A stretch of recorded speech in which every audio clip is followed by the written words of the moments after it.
Hello everyone, कैसे हो? Hope you are doing well. So आज हम बात करने वाले हैं एयरफोर्स वाई ग्रुप की। So as you know we have only 30 days for air force examination.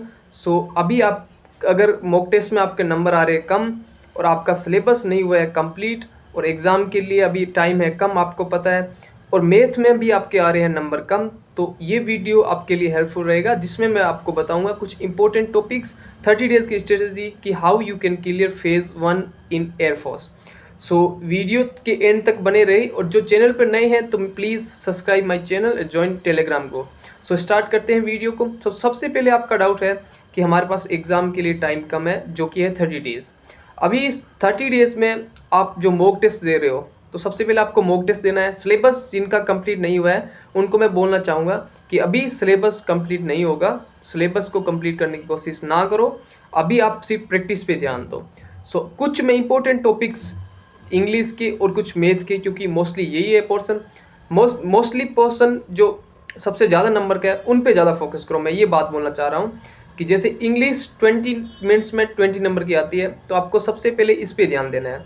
उसके बाद मैथ आती है, रीजनिंग आती है, और फिर जीके जीएस। लाइक रागा का पोर्सन 30 नंबर का आता है, सॉरी 30 क्वेश्चंस का आता है। सो रागा के पोर्शन पे ध्यान देने की बात है। सो अभी रागा के पोर्शन में सबसे पहले अपन ध्यान देंगे रीजनिंग पे। सो अभी हमारा मेन फोकस रहेगा रीजनिंग और इंग्लिश, बिकॉज अगर आपको फेज़ 1 क्लियर करना है तो ये सबसे ज़्यादा स्कोरिंग सब्जेक्ट है। सबसे पहले है इंग्लिश, तो इंग्लिश 20 मिनट्स में 20 क्वेश्चंस। सो ये कैसे करना है? सो इंग्लिश में कुछ मैं आपको टॉपिक्स बता देता हूँ, उन पे अगर आप कमांड बना लो, प्रैक्टिस कर लो उनकी, तो 20 में से 15 प्लस आपका ऐसा ही हो जाएगा।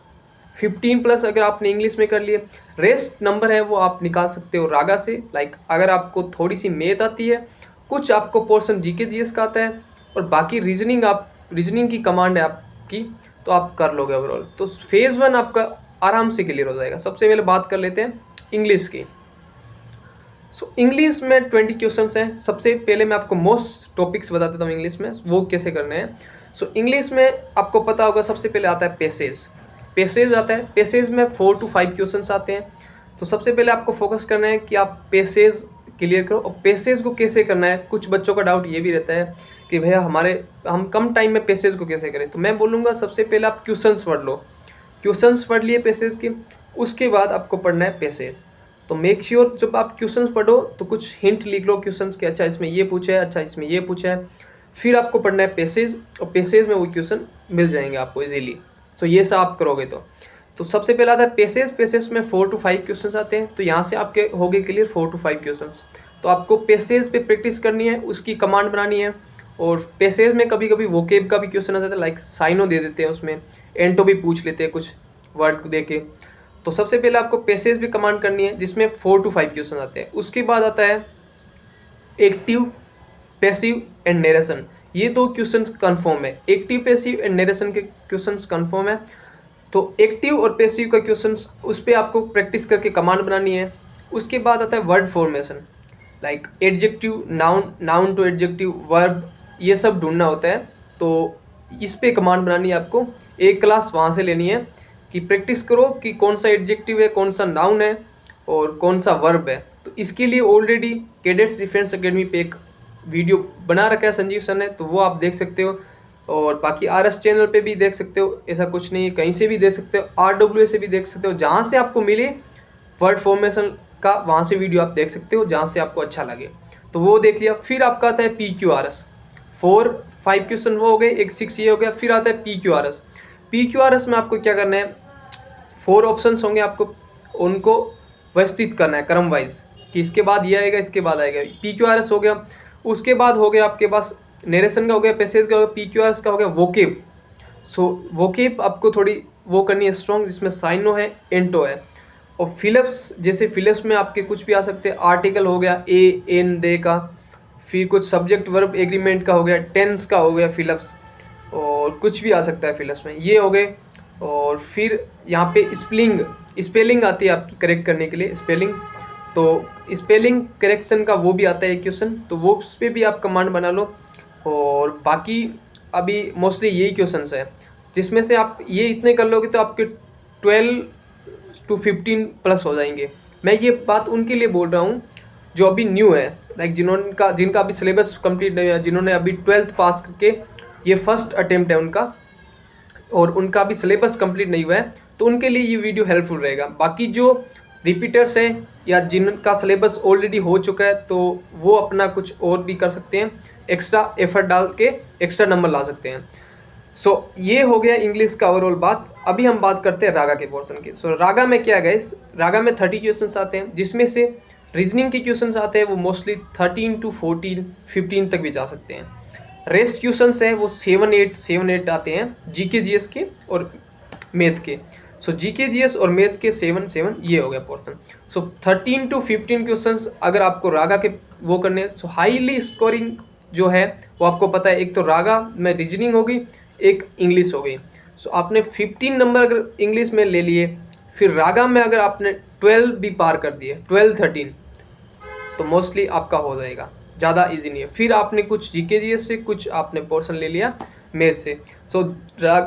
रागा में आपको पता होगा मोस्टली क्या करना है, प्रैक्टिस करनी है, जितनी प्रैक्टिस करोगे उतना अच्छा रहेगा। उसके बाद मैथ का मोस्टली बच्चों का डाउट होता है, तो मैथ का मैं बता देता हूँ। 30 डेज़ है आपके पास अभी, तो मैथ में मैं बोलूँगा आप 6 या 7 टॉपिक्स करके जाओ, जिसमें से मोस्टली आ जाएगा। ऐसा कंफर्म नहीं है कि मोस्टली, बट हाँ मोस्टली आ जाएगा, बिकॉज अभी हम फोकस कर रहे हैं रागा और इंग्लिश पे, और जीके जीएस पे आप जितना प्रैक्टिस करोगे उतना ही। अभी मैं बोलूँगा कि सिर्फ प्रैक्टिस सेट है वो लगाओ, अभी सिलेबस नहीं हो पाएगा तो सिलेबस को छोड़ दो। मॉक टेस्ट लगा रहे हो तो मॉक टेस्ट में नंबर ऑटोमेटिक इंक्रीज हो जाएंगे। अभी आपका अगर मॉक टेस्ट में 13, 14 जो भी बन रहा है, लाइक 23, 24, 27 जो भी बन रहा है, तो उसका टेंशन मत लो, बस आप प्रैक्टिस लगाते रहो, ऑटोमेटिक इंक्रीज हो जाएगा। अभी हम बात कर लेते हैं मैथ की। मैथ में क्या है, उसमें आपको एज का, मैथ में एक आता है एज का पढ़ के जाना है, फिर आता है ट्रेन का पढ़ के जाना है, स्पीड, टाइम एंड डिस्टेंस, ये टॉपिक पढ़ के जाना है, लाइक कवर करके जाना है, पढ़ के मीन्स टाइम वर्क का कवर करके जाना है, प्रॉफिट लॉस हो गया, सिंप्लीफिकेशन हो गया, एवरेज हो गया, एलसीएम और एचसीएम ये हो गया। लाइक आपको 6 टॉपिक बता दिए मैंने, एक बार वापस काउंट कर लेते हैं। एलसीएम एचसीएफ 1, और फिर सेकंड नंबर है एवरेज, थर्ड नंबर है सिंप्लीफिकेशन, फोर्थ नंबर पे है प्रॉफिट लॉस, 6 नंबर पे है ट्रेन, 7 नंबर पे है टाइम एंड वर्क, 8 नंबर पे है एवरेज लाइक स्पीड, टाइम और डिस्टेंस, और 9 नंबर पे है ट्रेन। लाइक 8 हो गया, 8 तक लेके चलो आप। आपको 7 to 8 टॉपिक्स आपको अच्छे से कवर करके जाने हैं, तो आपका ओवरऑल कट ऑफ में हो जाएगा क्लियर।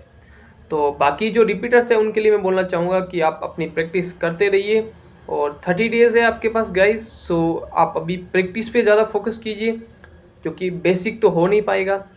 तो बाकी उन बच्चों के लिए मैं सजेशन देना चाहूँगा जो अभी 12th पास करके आए हैं, तो वोकेब पे थोड़ा आप कमांड बनाइए, क्योंकि मोस्टली 13 to 14 क्वेश्चंस हर कोई कर लेता है, 15 तक, बट जो मोस्टली 3 to 4 क्वेश्चंस हैं ज़्यादा कंपटीशन उन्हीं में रहता है। अगर आपने 3 to 4 सही कर दिए तो आपका नंबर इंक्रीज़ हो जाएगा इंग्लिश में, अगर आपने गलत कर दिए तो फिर वही 11-12 लाइक जो नंबर जो आपने क्वेश्चंस सही किए हैं उसमें से भी आपको माइनस करना पड़ेगा, क्योंकि जो आपने गलत क्वेश्चन किए हैं उनका नेगेटिव मार्किंग की वजह से वो आपको ओवरऑल उसमें घाटा हो सकता है। ये देख लेना। बाकी जो अभी चैनल पे नए हैं तो उनके लिए सजेशन है कि प्लीज़ चैनल को सब्सक्राइब कर दो, और बाकी टेलीग्राम ग्रुप अभी तक आपने ज्वाइन नहीं किया है तो टेलीग्राम ग्रुप ज्वाइन कर सकते हो, कमेंट सेक्शन में उसका लिंक पिन कर दूंगा मैं। तो आज के लिए बस इतना ही, थैंक यू।